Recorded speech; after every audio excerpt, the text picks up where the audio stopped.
الحمد لله نحمده ونستعينه ونستغفره ونؤمن به ونتوكل عليه ونعوذ بالله من شرور أنفسنا ومن سيئات أعمالنا من يهده الله فلا مضل له ومن يضلله فلا هادي له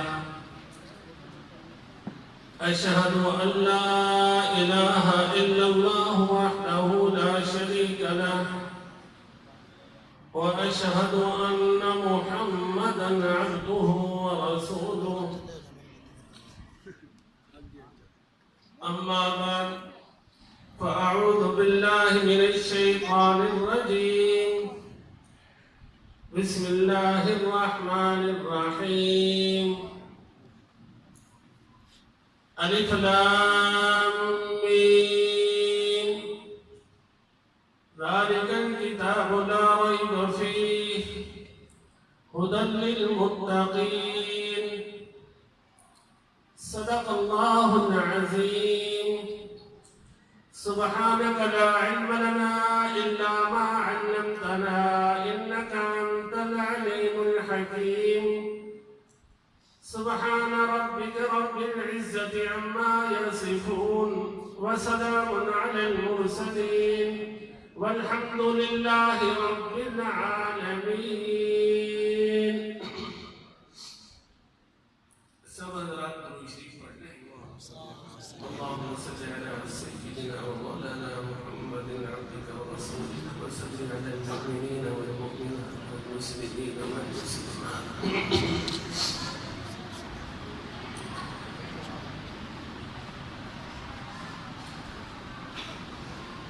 معزز حاضرین، محترم سامعین،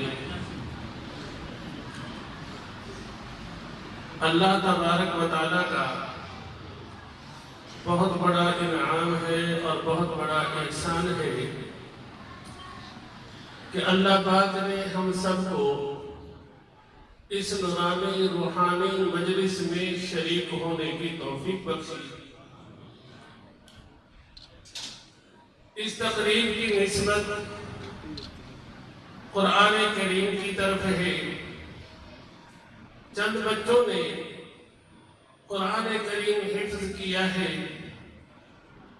تو ان کی سند دستار بندی کے سلسلے میں اس تقریب کا انعقاد ہوا ہے. قرآن کریم اللہ پاک کی بہت بڑی دولت ہے. اللہ پاک یہ دولت ہمیں بھی نصیب فرمائے اور قیامت تک آنے والی ہماری نسلوں کو بھی نصیب فرمائے. اللہ تعالی ہر عیب سے ہر نقص سے پاک ہے. تو یہ قرآن کریم اللہ پاک کا کلام ہے. یہ کلام بھی ہر عیب سے ہر نقص سے پاک ہے. نماز میں ہم اللہ پاک کی پاکی بیان کرتے ہیں. سبحانک اللہم، پاک ہے تو اے اللہ. رکوع میں ہم تسبیح پڑھتے ہیں. سبحان ربی العظیم، پاک ہے میرا رب جو بڑی عظمت والا ہے. سجدے میں ہم تسبیح پڑھتے ہیں. سبحان ربی الاعلی، پاک ہے میرا رب جو بڑی شان والا ہے. تو اللہ پاک پاک ہے تو اللہ کا کلام بھی پاک ہے. اللہ پاک نے اپنے کلام کے بارے میں فرمایا ذالک الکتاب لا ریب فیہ. یہ ایسی کتاب ہے کہ اس میں شک نہیں ہے.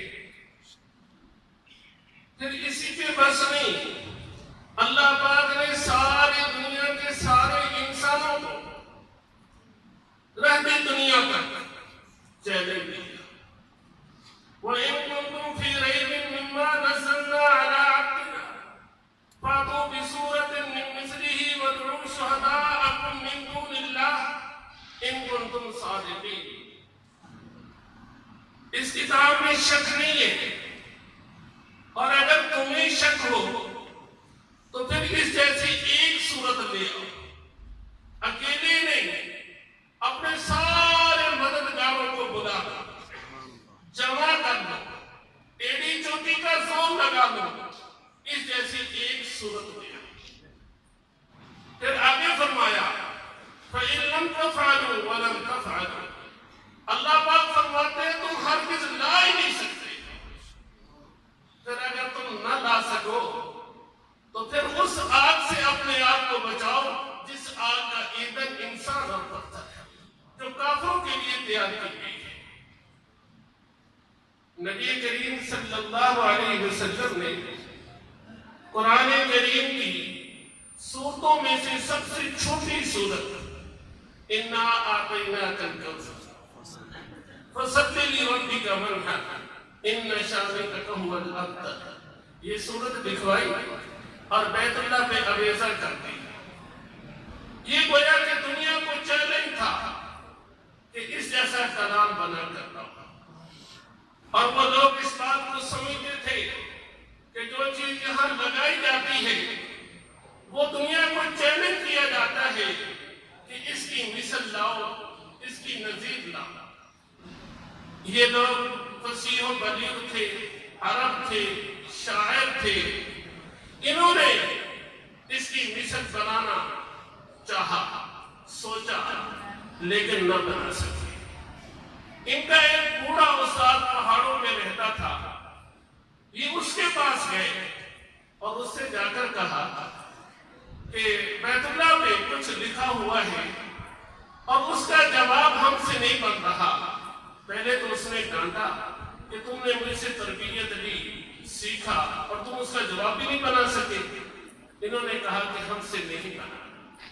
اس نے کہا کہ مجھے وہاں لے چل، اسے لایا گیا۔ وہ کہتا ہے کہ میرے سامنے وہ کلام پڑھنا، پھر جب میرا رنگ سرخ ہو جائے، میرے اوپر ایک خاص قسم کی کیفیت طاری ہو جائے، میری زبان سے جو الفاظ نکلے وہ اس کا جواب ہوگا۔ تو کہا کہ مجھے پڑھ کر سنائے۔ تو پڑھنے والے نے پڑھا اِنَّا أَعْطَيْنَاكَ الْكَوْثَرَ فَصَلِّ لِرَبِّكَ وَانْحَرْ إِنَّ شَانِئَكَ هُوَ الْأَبْتَرُ۔ وہ کہنے لگا پھر پڑھے۔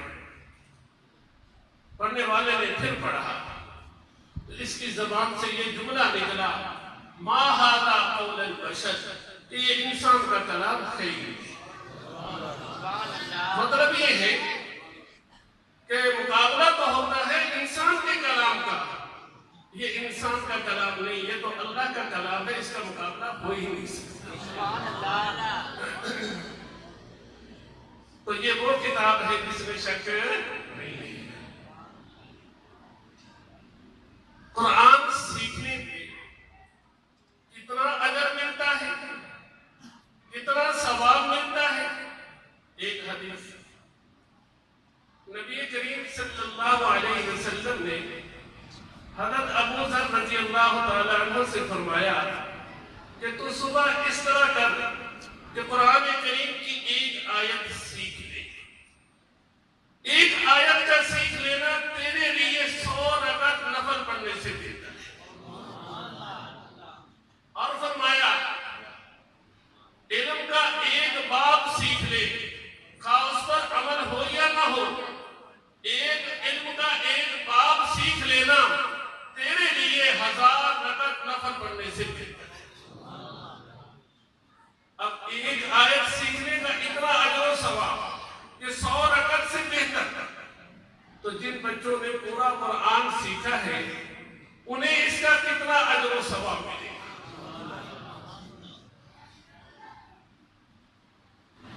تو قرآن کریم اللہ پاک کی بہت بڑی دولت ہے، بہت بڑی نعمت ہے۔ یہ قرآن کی جو مجلسیں ہیں ان کے اندر ایک بڑی نسبت ہے، برکتیں تو ہیں ہی ہیں۔ آپ نے اس سے پہلے شاید یہ نسبت والی بات نہیں سنی ہوگی۔ یہ جو قرآن کی نسبت سے مجلسوں کا انعقاد ہوتا ہے، اس میں ایک نسبت ہے، میں ایک حدیث سناتا ہوں۔ حضرت انس رضی اللہ تعالیٰ عنہ بیان کرتے ہیں کہ حضرت ابو موسیٰ اشعری رضی اللہ تعالیٰ عنہ اپنے گھر میں بیٹھے، لوگ ان کے آس پاس جمع ہو گئے، انہوں نے لوگوں کو قرآن کریم سنانا شروع کیا۔ ایک آدمی نبی کریم صلی اللہ علیہ وسلم کی خدمت میں حاضر ہوا اور اس نے آپ سے عرض کیا کہ میں آپ کو تعجب دلاؤں، یعنی میں آپ کو ایسی بات سناؤں کہ جس سے آپ کو تعجب ہو۔ پھر اس نے کہا کہ ابو موسیٰ اشعری اپنے گھر میں بیٹھے ہیں، لوگ ان کے آس پاس جمع ہو گئے ہیں اور وہ لوگوں کو قرآن کریم سنا رہے ہیں۔ آپ صلی اللہ علیہ وسلم نے فرمایا کیا تو ایسا کر سکتا ہے کہ میں وہاں جاؤں اور مجھے تو ایسی جگہ پر بٹھا دے کہ ان میں سے کوئی مجھے نہ دیکھے اور میں انہیں دیکھتا رہوں؟ اس نے کہا کہ میں ایسا کر سکتا ہوں۔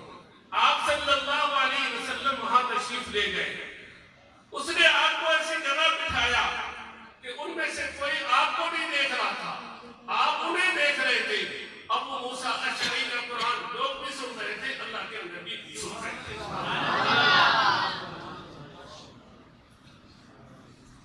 جب حضرت ابو موسیٰ اشعری سے آپ نے قرآن سن لیا تو آپ نے فرمایا کہ انہیں داؤد علیہ السلام جیسی لہن عطا کی گئی ہے۔ حضرت داؤد علیہ السلام کو اللہ پاک نے بہت دلکش سریلی آواز عطا کی تھی۔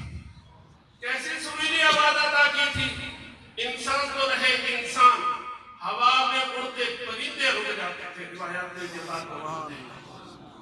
جانور چلتے پھرتے یہ رک جاتے تھے۔ جانور تو جانور رہے، یہاں تک کہ قرآن میں موجود ہے کہ جب صبح شام وہ تسبیح کرتے تھے تو پہاڑ کے ساتھ تسبیح کرتے تھے، ساتھ ساتھ پرندے بھی تسبیح کرتے تھے۔ اِنَّا سَخَّرْنَا الْجِبَالَ مَعَهُ يُسَبِّحْنَ بِالْعَشِيِّ وَالْإِشْرَاقِ۔ کیسی اللہ پاک نے داؤد علیہ السلام کو آواز دی تھی، تو اس کا کچھ حصہ اللہ پاک نے ابو موسیٰ اشعری رضی اللہ تعالیٰ عنہ کو عطا کیا۔ ایک بار نبی کریم صلی اللہ علیہ وسلم سحری کے وقت مسجد میں تشریف لائے، آپ کے ساتھ حضرت ابو بکر صدیق رضی اللہ تعالیٰ عنہ بھی تھے، حضرت عمر رضی اللہ تعالیٰ عنہ بھی تھے۔ دیکھا کہ ابو موسیٰ اشعری رضی اللہ تعالیٰ عنہ نماز میں قرآن پڑھ رہے ہیں، تو اللہ کے نبی نے آ کر نماز نہیں شروع کی۔ حضرت ابو بکر صدیق نے نماز نہیں شروع کی، حضرت عمر نے نماز نہیں شروع کی، بلکہ ابو موسیٰ کا قرآن سننا شروع کیا۔ تو قرآن سنتے رہے، پھر بعد میں فرمایا کہ اللہ پاک نے انہیں ایسی سریلی آواز عطا کی ہے جیسے اللہ پاک نے داؤد علیہ السلام کو عطا کی تھی۔ تو یہ بات سمجھ میں آ گئی کہ ان مجلسوں کو ایک خاص نسبت حاصل ہے۔ ایسی مجلسوں میں تو اللہ کے نبی تشریف لے گئے ہیں، اللہ کے نبی نے شرکت کی ہے، تو ہماری یہ سعادت مندی ہے، ہماری یہ خوش نصیبی ہے کہ اللہ پاک نے ہمیں ایسی مبارک مجلس میں شریک ہونے کی توفیق عطا کی۔ اس پہ ہم سب اللہ پاک کا شکر ادا کریں۔ اللہم لک الحمد و لک الشکر۔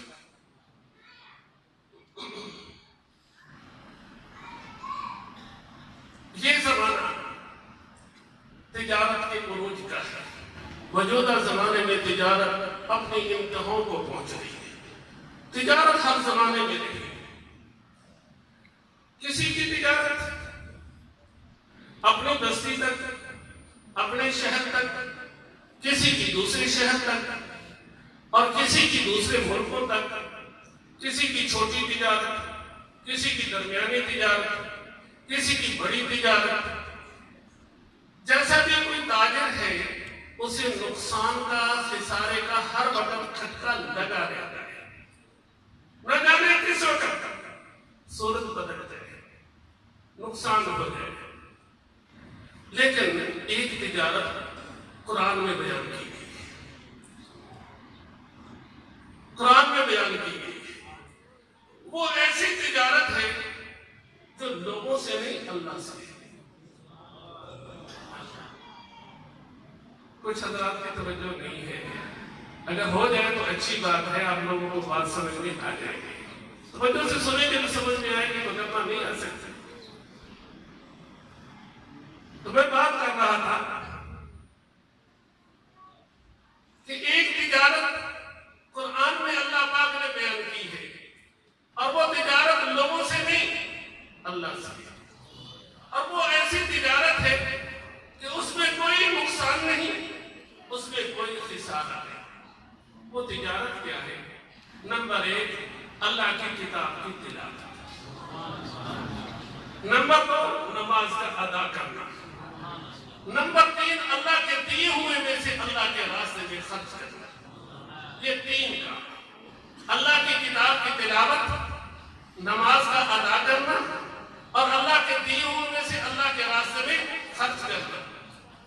ان الذين يتلون كتاب الله واقاموا الصلاه وانفقوا مما رزقناهم سرا وعلانيه يرجون تجاره لن تبور ليوفيهم اجورهم ويزيدهم من فضله۔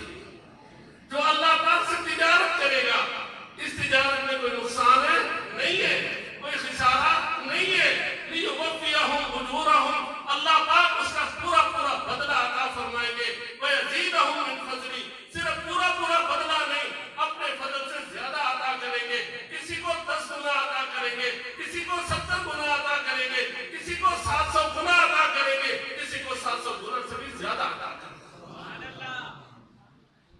اور پھر ساتھ ساتھ یہ بھی بتایا کہ اگر کوئی اونچ نیچ ہو جائے گی تو اللہ پاک بخشنے والے ہیں، معافی کرتے ہیں۔ تم اللہ سے تجارت کر کے تو دیکھو، اللہ پاک بڑے مہربان ہے۔ تو پہلی چیز کیا ہے؟ اللہ کی کتاب کی تلاوت۔ اللہ کی کتاب کی تلاوت کریں گے تو اس میں ہمیں اللہ پاک کیا دیں گے؟ آخر بدلہ دے رہے ہیں۔ نمبر 1 اللہ پاک ہمیں ایک حرف کی تلاوت پر 10 نیکیاں دیں گے۔ کتنی نیکیاں دیں گے؟ 10 نیکیاں دیں گے۔ قرآن کریم کے کتنے حروف ہیں؟ علماء نے لکھا ہے کہ 3,20,000 کم و بیش حروف ہیں۔ آپ 3,20,000 کو 10 سے ضرب دیں تو یہ 32 لاکھ سے ضرب دیں۔ ایک آدمی پورا قرآن کریم پڑھے تو 32 لاکھ سے زیادہ نیکی اس کے نام اعمال میں لکھی جائے گی، کم از کم، جسے 10 گنا بدلا دیں۔ بعض وہ ہیں کہ جنہیں اللہ پاک 70 گنا بدلا دیں گے، بعض وہ ہیں جنہیں 700 گنا بدلا دیں گے۔ لِيُوَفِّيَهُمْ أُجُورَهُمْ وَيَزِيدَهُمْ مِنْ فَضْلِهِ۔ پھر یہ بدلہ لینے کے لیے امت میں کیسے کیسے لوگ ہوئے۔ حضرت عثمان رضی اللہ تعالیٰ عنہ ہر رات پورا قرآن کریم نماز میں پڑھا کرتے تھے۔ حضرت خواجہ معین الدین اجمیری چشتی رحمہ اللہ تعالی سب کہتے ہیں رحمہ اللہ تعالی، یہ عراق سے چلے ہیں، ہندوستان آئے ہیں، پیدا چل کر آئے ہیں۔ اللہ پاک نے ان کے اندر ایسی خوبی رکھی تھی کہ کافر لوگ ان کا چہرہ دیکھتے تھے، مسلمان ہو جاتے تھے۔ یہ دہلی سے اجمیر تک پیدل چل کر گئے ہیں، یہ کوئی زیادہ سفر نہیں ہے۔ تاریخ میں لکھا ہے کہ دہلی سے اجمیر تک پہنچے ہیں، 90 لاکھ لوگ مسلمان ہوئے۔ حضرت خواجہ معین الدین چشتی رحمہ اللہ تعالیٰ بڑھاپے میں بھی روزانہ ایک قرآن پاک پڑھتے تھے۔ کیوں پڑھتے تھے؟ اس لیے کہ اللہ سے تجارت ہے۔ ان کے خلیفہ ہے حضرت قطب الدین مختیار کاکی رحمہ اللہ تعالیٰ، یہ دہلی میں تھے۔ حضرت چشتی رحمہ اللہ نے چاہا کہ یہ میرے ساتھ اجمیر چلے۔ دہلی کے لوگوں کو جب پتا چلا کہ مختار کاکی صاحب بھی جانا چاہتے ہیں تو وہ لوگ جمع ہو گئے، رونے لگ گئے، پاؤں پڑ گئے۔ تو جب چشتی صاحب نے یہ دیکھا تو کہا کہ آپ یہیں رہ کر کام کریں. انہوں نے حضرت کے فیض کو یہاں رہ کر پھیلایا. تو میں ان کے بارے میں بتانا چاہتا ہوں کہ وہ کتنا قرآن پڑھا کرتے تھے. تاریخ میں ہے کہ وہ روزانہ 2 قرآن ختم کیا کرتے تھے. دوسرے مریدوں کی اصلاح بھی کرتے تھے, انہیں دین بھی سمجھاتے تھے, سکھاتے تھے, اور اس کے ساتھ ساتھ قرآن کی تلاوت بھی کرتے تھے. اب تھوڑا سا سلسلہ آگے چلتا ہے. حضرت قطب الدین بختیار کاکی رحمہ اللہ کے خلیفہ مجاز بابا فرید شکر گنج رحمہ اللہ تعالیٰ, یہ بابا فرید شکر گنج 7 قراتوں کے قاری تھے. جب کوئی ان کی خدمت میں حاضر ہوتا تو اسے فرماتے کہ پہلے قرآن پڑھنا سیکھو, باقی چیزوں کی اصلاح پھر بعد میں ہے, پہلے قرآن کی اصلاح کرو. چنانچہ حضرت نظام الدین اولیاء رحمہ اللہ تعالیٰ بابا فرید کی خدمت میں حاضر ہوئے اپنی اصلاح کے لیے, بیٹھ ہونے کے لیے. حضرت نے فرمایا کہ میں آپ کی اصلاح تو کروں گا, لیکن پہلے آپ اپنا قرآن سے ہی پڑھنا سیکھیں. حضرت نظام الدین اولیاء کے مریدین میں سے ہے امیر خسرو رحمہ اللہ تعالیٰ. امیر خسرو درباری شاعر تھے, بادشاہ کی تعلیم میں اشعار پڑھا کرتے تھے, قصیدے پڑھا کرتے تھے, انعام دیا کرتے تھے. جب نظام الدین اولیاء سے ان کا تعلق ہوا تو پھر کیا ہوا, انہوں نے یہ اشعار کہنا چھوڑ دیے. پھر روزانہ قرآن کریم کے 7 پارے تلاوت کیا کرتے تھے. تو ہمارے بزرگوں کا یہ جذبہ ہے. اچھا, یہ تو میں نے بہت پیچھے کی باتیں کہہ دی. قریب زمانے میں حضرت شیخ الحدیث مولانا محمد زکریا رحمہ اللہ تعالیٰ نے اپنے خاندان میں سے غالباً حضرت انعام الحسن صاحب کی طرف لکھا کہ ہم نے بزرگوں کے واقعات پڑھے ہیں کہ وہ رمضان المبارک میں 61 قرآن پاک ختم کر دیتے تھے. میری چاہت ہے کہ میرے خاندان میں بھی کوئی ایک آدمی ایسا ہو جو 61 قرآن کریم ایک مہینے میں پڑھ لے. تو انعام الحسن شاہ صاحب نے رمضان المبارک میں 61 قرآن کریم پڑھے, اور پھر آپ نے ان حضرت کو اطلاع کی کہ میں نے جو ہے 61 قرآن کریم پڑھنی ہے. میرے علم میں ایسے لوگ ہیں جو رمضان المبارک میں روزانہ ایک قرآن پاک ختم کرتے ہیں. یہ کس سے تجارت ہے؟ اللہ پاک سے تجارت ہے. اگر ہم نے اس سے پہلے قرآن کریم کی تلاوت کا معمول نہیں بنایا تو اب بنا لینا چاہیے. زیادہ نہیں تو تھوڑا سا کر لیں, کچھ نہ کچھ کر لیں. آپ سورہ اخلاص ایک بار پڑھیں گے تو تہائی قرآن کا ثواب ملے گا, 3 بار پڑھ لیں گے تو پورے قرآن کا ثواب ملے گا. میں نے اپنے بچوں سے کہا کہ آپ لوگ کم از کم 100 بار سورہ اخلاص پڑھ کر اپنی والدہ کو اصالِ ثواب کر دیا کریں. ہاں جی, مجھے اللہ سے امید ہے کہ 33 قرآن کا ثواب اسے مل جائے گا.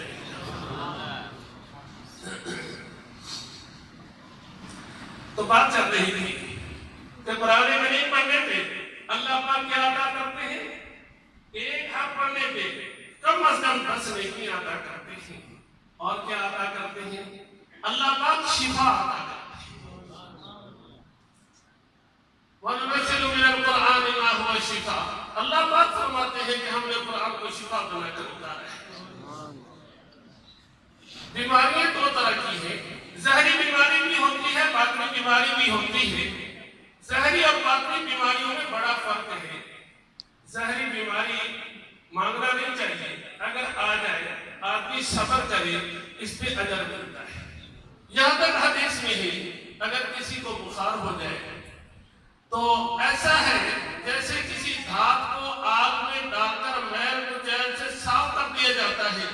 اللہ پاک اس آدمی کو بخار کی وجہ سے گناہوں سے اس طرح صاف کر دیتے ہیں. یہ ظاہری بیماری ہے. اور دوسری باطنی بیماری ہے. باطنی بیماری پر ثواب نہیں ہے. باطنی بیماری ظاہری بیماری سے زیادہ خطر ہے. باطنی بیماریوں میں سے تکبر ہے. اب اگر کسی کے سینے میں تکبر ہو کیا اسے ثواب ملے گا؟ حدیث میں تو یہ ہے کہ جس کے دل میں رائے برابر بھی تکبر ہوا جنت میں نہیں جائے گا۔ باطنی امراض میں سے ریاکاری ہے، دکھلاوا ہے۔ اگر ریاکاری سینے میں لیا پھرتا ہے کیا اسے ثواب ملے گا؟ باطنی امراض میں سے حسد ہے۔ حسد کے بارے میں حدیث میں آیا ہے کہ حسد نیکیوں کو ایسے کھا جاتا ہے جیسے آگ لکڑی کو کھا جاتا ہے۔ تو پھر ظاہری امراض کے لیے بھی شفا، باطنی امراض کے لیے بھی شفا کیا ہے؟ قرآن کریم۔ قرآن کریم پڑھنے سے اللہ پاک شفا عطا کرتے ہیں۔ لمبا واقعہ ہے، میں اسے سمیٹ کر عرض کرتا ہوں کہ ایک بچی ہندو کی بیٹی ایک مولوی صاحب کے گھر میں اس کا آنا جانا تھا۔ مولوی صاحب کی اہلیہ سے اسے تعلق تھا، تو آنے جانے کی نسبت سے بچی مسلمان ہو گئی۔ اس نے مولوی صاحب کی اہلیہ سے قرآن بھی پڑھ لیا، لیکن ماحول ایسا تھا کہ اپنے ایمان کا اظہار نہ کر سکی۔ نتیجہ یہ نکلا کہ ایک ہندو کے ساتھ اس کی شادی بھی ہو گئی۔ پھر وہ شوہر بیمار ہوا اور شدید بیمار ہوا، یہاں تک کہ اس کا بھائی ڈاکٹر تھا اور اس نے کہہ دیا کہ اب آپ کے بچنے کی امید نہیں ہے۔ اس موقع پہ بیوی نے کہا کہ میں تمہارا علاج کرتی ہوں، اگر تمہیں صحت ہو جائے تو میری بات مان لو گے؟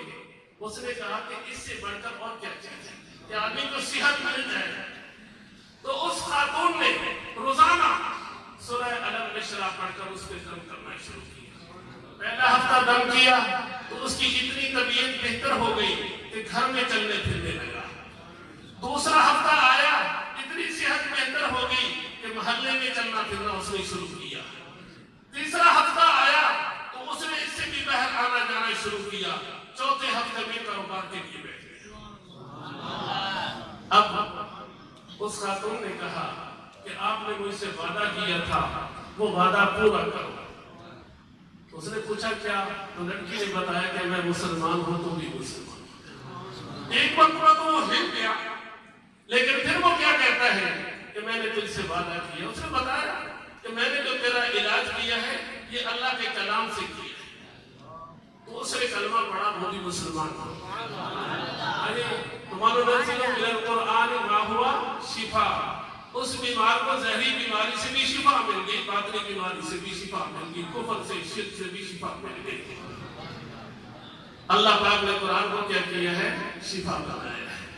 اور قرآن میں اللہ پاک کیا عطا کرتے ہیں؟ ذرا سنیے۔ اللہ پاک جس نے قرآن پڑھا، قرآن پہ عمل کیا، قرآن کے حلال کو حلال جانا، حرام کو حرام سمجھا، قیامت کے روز اللہ پاک اسے یہ اعزاز بخشیں گے کہ یہ اپنے خاندان کے 10 آدمی جو جہنم کے حقدار ہوں گے سفارش کرے گا، اللہ پاک اس کی سفارش قبول کریں گے اور انہیں جنت میں داخل فرما دیں گے۔ اب سوچنے کی بات ہے، کیا یہ ایرا وغیرہ کی سفارش کرے گا؟ کیا یہ لطو فتو کی سفارش کرے گا؟ عربی کا ضابطہ ہے الاقرب فالاقرب، سب سے پہلے قریبی، تو سب سے پہلے اس کا قریبی باپ ہے۔ اگر وہاں ضرورت پیش آئی باپ کے لیے تو یہ بیٹا باپ کی سفارش کرے گا، اگر ضرورت پیش آئی ماں کے لیے تو یہ سفارش ماں کی کرے گا، دادا کی کرے گا، چچا کی کرے گا، دوسرے رشتہ داروں کی کرے گا۔ چلا پہلے نمبر پر تو کوشش کریں خود ہمت کریں، اگر خود نہیں کر سکے تو پھر اپنے میں سے کسی کو اپنا سفارشی تو بنائیں۔ قرآن کریم پڑھنے پہ بہت کچھ ملتا ہے۔ ایک خاتون نے اپنا بچہ مدرسے میں داخل کرایا اور ساتھ ساتھ یہ کہا کہ میں ایک افسر کی بیوی ہوں، میں یہ نہیں چاہتی کہ کل جب میرا جنازہ اٹھے تو لوگ یہ کہیں کہ فلاں افسر کی بیوی کا جنازہ جا رہا ہے۔ میں یہ چاہتی ہوں کہ کل جب میرا جنازہ اٹھے تو لوگ یہ کہیں کہ فلاں حافظ قرآن کی امی کا جنازہ جا رہا ہے۔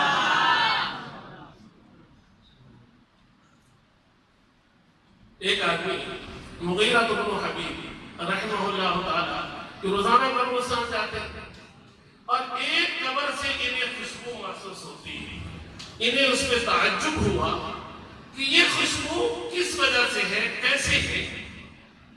تو ایک رات خواب میں صاحب قبر سے ملاقات کر لی. صاحب قبر نے بتایا کہ یہ خوشبو روزوں کی پیاس کی اور قرآن کی تلاوت کی ہے. یہ خوشبو کس کی ہے؟ روزوں کی پیاس کی اور قرآن کریم کی تلاوت کی ہے. قرآن پڑھا کریں. ہم نے بھی قبر میں جانا ہے. قرآن پاک پڑھنے کی برکت سے ہماری قبر روشن ہوگی, ہماری قبر کشادہ ہوگی, ہماری قبر کیا ہے خوشبو سے بھرے گی. تو تلاوت ہونا چاہیے کہ نہیں ہونا چاہیے؟ یہ بات پر ہے بات نہیں. اللہ کے نبی نے فرمایا جو آدمی عشاء کے بعد الف لام میم سجدہ پڑھتا ہے, سورہ ملک پڑھتا ہے, اسے قبر کا عذاب نہیں ہوتا. تو کچھ نہ کچھ تو ہمیں کرنا چاہیے, ہونا چاہیے. اب میں ایک واقعہ سنا کر بات سمجھتا ہوں.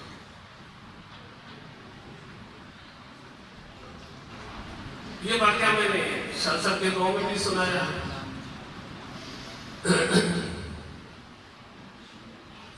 دمشق میں ایک قبرستان ہے جس کا نام ہے دہدہ.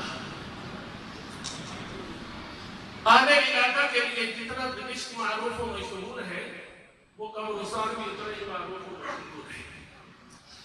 اس قبرستان میں زیادہ علماء, صلحاء, شہداء کی قبریں.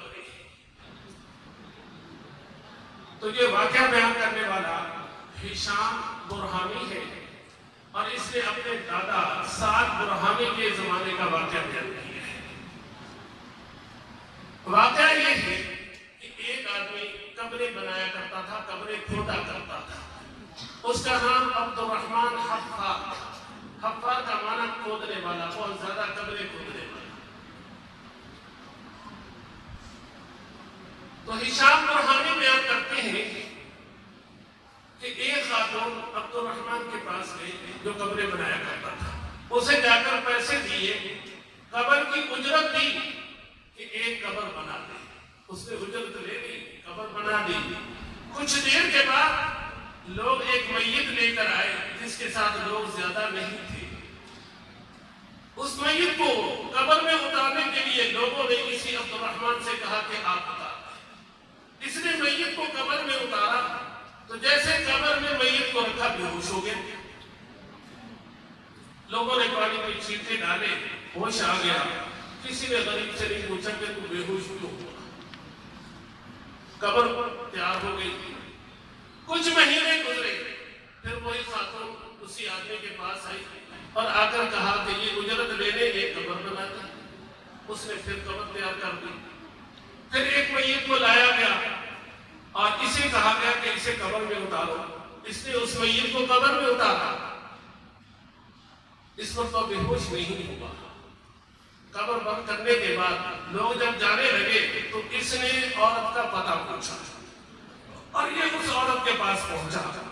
اس سے جا کر پوچھا کہ یہ جو دو آدمی دفن کیے گئے ہیں یہ کون تھے؟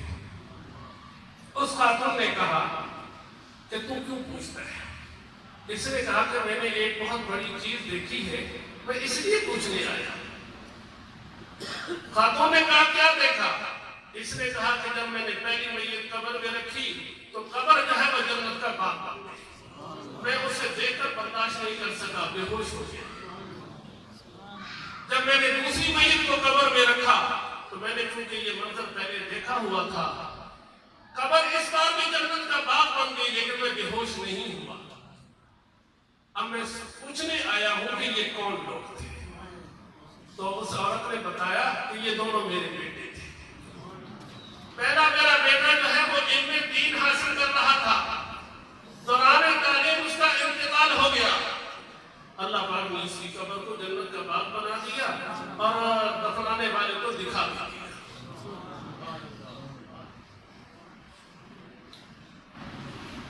اب دوسرا میرا بیٹا تھا جو محنت مزدوری کر کے اس کی کفالت کرتا تھا, اسے بھی اللہ نے موت دے دی.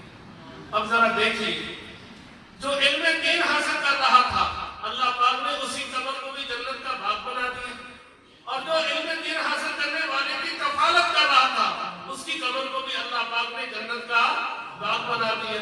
اللہ ہے نا. تو اس نے عبد الرحمن حفار, اس وقت اس کی عمر 40 سال تھی, یہ سعد ہشام کے پاس پہنچا، سعد البرہانی کے پاس پہنچا۔ یہ وہاں کی دمشق کی جامع مسجد کے خطیب تھے، عالم تھے، استاد تھے۔ ان سے جا کر درخواست کی کہ مجھے علم دین پڑھاؤ۔ وہ کہنے لگے کہ اس عمر میں تجھے کون پڑھائے گا، اس عمر میں تجھے کون پڑھائے گا؟ تو اس نے کہا کہ مجھ سے پہلے پوری بات سنیں۔ انہوں نے سارا واقعہ سنایا تو سعد برہانی کہتے ہیں کہ ہم آپ کو علم دین پڑھائیں گے۔ چنانچہ انہوں نے اسے علم دین پڑھایا۔ تو پھر یہ پہلے عبد الرحمن حفاظ کہلاتے تھے، پھر ان کا نام پڑا شیخ عبد الرحمن، اور اس کے خاندان کے کئی لوگ عالم بنے، اور اس کے خاندان کے کئی عالم اب بھی دمشق میں موجود ہیں، ورنہ ہمارے بھی ہیں۔ پہلی بات یہ ہے کہ اپنے بچوں کو پڑھائیں، اگر نہیں تو جو بچے پڑھ رہے ہیں ان کے ساتھ اچھا برتاؤ کریں، انہیں قدر کی نظر سے دیکھیں، عظمت کی نظر سے دیکھیں، احترام کی نظر سے دیکھیں، پیار کی نظر سے دیکھیں۔ ہمارا آج ان سے پیار کیا ہوا کل ہماری کام۔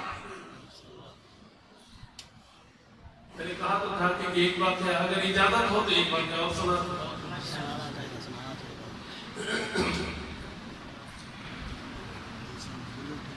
ہندوستان میں ایک مولانا ہوئے ہیں، مولانا ابوالکلام آزاد۔ سیاسی کسی کو اختلاف ہو، 100 ہو، لیکن بہت بڑے عالم دین تھے۔ پاکستان پڑھنے سے پہلے افغانستان میں ایک افغانی نے سنا کہ مولانا ابوالکلام آزاد قرآن کریم کی تفسیر پڑھاتے ہیں، بڑے اچھے انداز میں پڑھاتے ہیں۔ اس کے دل میں شوق پیدا ہوا کہ مجھے ان کی خدمت میں حاضر ہونا چاہیے اور قرآن کریم کی تفسیر ان سے پڑھنا چاہیے۔ اب اس کے بعد سفر خرچ نہیں تھا، یہ افغانستان سے پیدل چلا ہندوستان پہنچا، مولانا کے شہر میں پہنچا، اور مولانا کا دورہ تفسیر ختم ہونے میں صرف 1 دن باقی تھا۔ مولانا سے ملا اور مولانا سے کہا میں تو دورہ تفسیر کرنے آیا ہوں۔ مولانا نے کہا کہ اب آپ کو دورہ تفسیر کون کرائے گا، اب تو اس لیے پورا ہو رہا ہے۔ اس نے کہا کہ مجھے کچھ معلوم نہیں، میں تو افغانستان میں تھا، مجھے پتا چلا کہ آپ قرآن پڑھاتے ہیں اور ایسے پڑھاتے ہیں۔ میں شوق سے چل پڑا، نہ میرے پاس پیسہ تھا، نہ میرے پاس کرایہ تھا، نہ میرے پاس کوئی اور آنے کا انتظام تھا، میں تو پیدل سفر کر کے آپ کے پاس پہنچ گیا ہوں، اب آپ کی مرضی۔ مولانا نے کہا کہ یہ جو کلاس چل رہی ہے یہ فارغ ہو جائے، یہ چلے جائیں، اس کے بعد میں تجھے قرآن کریم پڑھاؤں گا۔ چنانچہ مولانا نے اکیلے کو قرآن کریم پڑھایا۔ جب دورہ تفسیر پورا ہو گیا تو مولانا نے اسے کرائے کا انتظام بھی کر کے دیا، کپڑے بھی بنا کر دیے، اور پھر اللہ پاک سے دعا کی، اے اللہ تو جانتا ہے کہ میں نے اکیلے کو تیری رضا کے لیے پڑھایا ہے، اے اللہ میرا اور کوئی عمل تیرے ہاں قبول ہے یا نہیں، میرا یہ عمل قبول کر دے۔ تو بات یہ ہے کہ طلب والے تو بڑی محنت کے ساتھ، شوق کے ساتھ، رغبت کے ساتھ اتنے سفر کر کے، پیدل سفر کر کے قرآن سیکھنے گئے۔ اب تو ہمارے لیے ایسے مجاہدات نہیں ہیں، گلی گلی میں، محلے محلے میں مسجد موجود ہے، مدرسہ موجود ہے۔ آدمی سیکھنا چاہے تو ایک ایک حرف بھی سیکھنا لگے تو نہ جانے کتنا بہت سیکھ سکتا ہے۔ کوشش کریں کہ پہلے چند صورتیں یاد کر لیں، سورہ ملک یاد کر لیں، الف لام میم سجدہ یاد کر لیں، اور صورتیں یاد کر لیں، پھر اللہ پاک اس نسبت سے بہت کچھ عطا کر دیں گے۔ جو کچھ کہا گیا دعا فرمائیں کہ اللہ پاک قبول فرما لے۔ وآخر دعوانا الحمدللہ رب العالمین۔